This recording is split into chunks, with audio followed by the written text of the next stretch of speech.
I'm Anush. I work as a software engineer in Uber. Yeah, see, the reason why I bought Volvo car was I was sort of like looking for a car which will offer me a unique combination of power and safety. So when it comes to a power of 400 bhp plus the safety standards that Volvo sort of like incorporates, I thought it was a no-brainer to go for this car. Right. So I bought this car just about a month back, and so far I've been using it only within Bangalore for my trips. I've not sort of like taken the car outside, more like for intercity kind of trips. And with full charge, I'm getting about a range of 340 to 350 kilometers. So that's pretty much on the performance side of it, on the range side of it. Now with the overall performance, I would say like it's pretty much on the higher side of things with respect to getting a good performance out of the vehicle.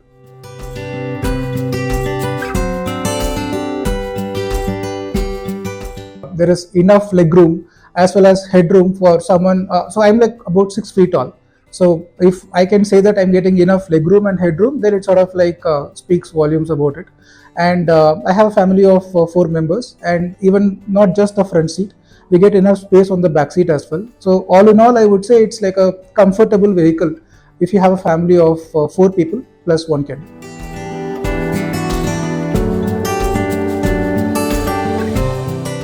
Like I said, I've been using this car for just over a month, and it's mainly for the trips within the city.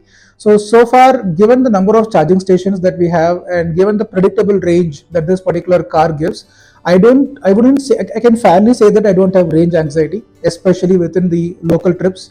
And even when it comes to intercity trips, I can sort of like fairly be assured that we just have to plan the trips accordingly in such a way that we are sort of like, we know exactly how much distance we are going to cover and know the presence of charging points, in the transit of our trip. And if we can plan the trip accordingly, I think the range anxiety shouldn't be a problem at all.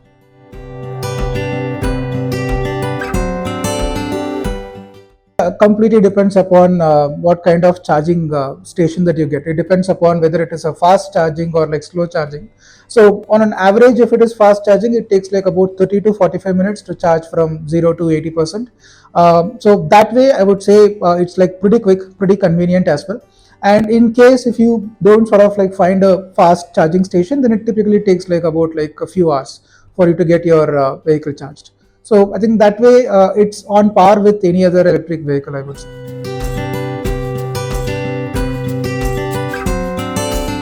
So I am someone who sort of like likes a bit of minimalistic style with the same time, something which sort of like, gives me all the features to sort of like quickly handle as well.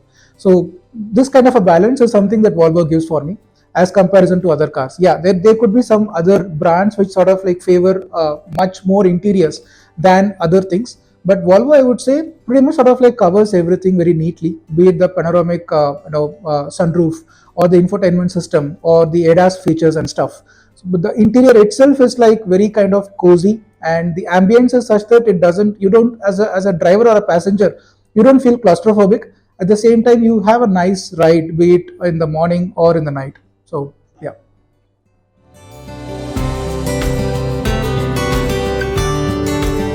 This is one of my favorite features in Volvo.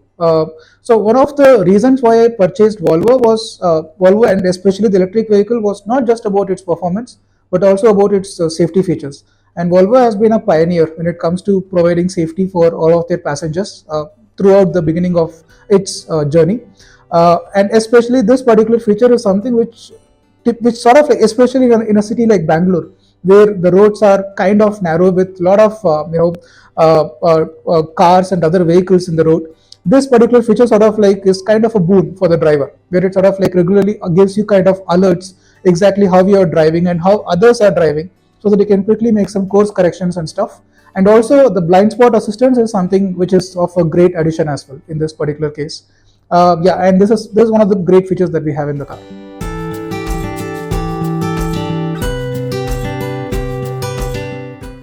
Yeah, absolutely right. So the whole concept of electric vehicles, it's kind of like emerging right now. It's fairly new, fairly nascent.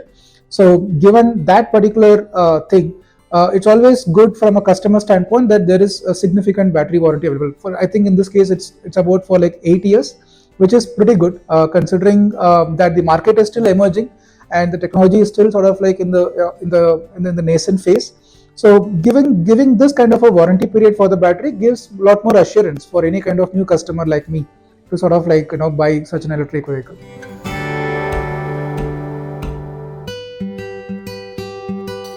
So, like I said, when we started exploring buying a car, I mean, one of the decisions that we made was to buy an SUV as a family.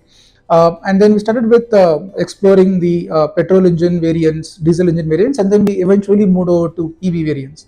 But when you did the test drive, there was a stark difference between driving an EV car or electric vehicle versus a petrol engine car in terms of performance, in terms of pickup, the smoothness of the ride, and stuff like that, right? Plus, this is, I mean, it's obvious that it is environment friendly because there is no there is no emission that is happening out of such electric vehicles. So, I am fairly certain that over a long run, electric vehicles is completely going to take over the market in terms of the car sector. So, like I said, I wanted to be one of those early movers to sort of like purchase an electric vehicle and use it over a period of time. And I'm pretty sure with all the backing of the government and from other car manufacturers as well, the number of charging stations is only growing. It's not like shrinking by any pace.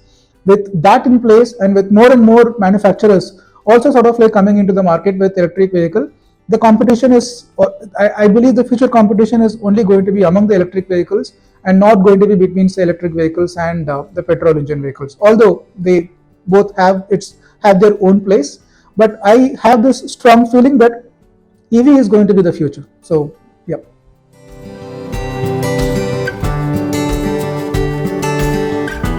Yeah, so Triconer is kind of a unique packaging experience, I would say, where it sort of like provides some kind of customized experience with respect to travel, dining, and stuff like that. So far I've not got a chance to completely use any of their experiences, but I've got some memberships availed through Triconer with respect to travel and with respect to dining. So over a period of next couple of weeks, I would start using this.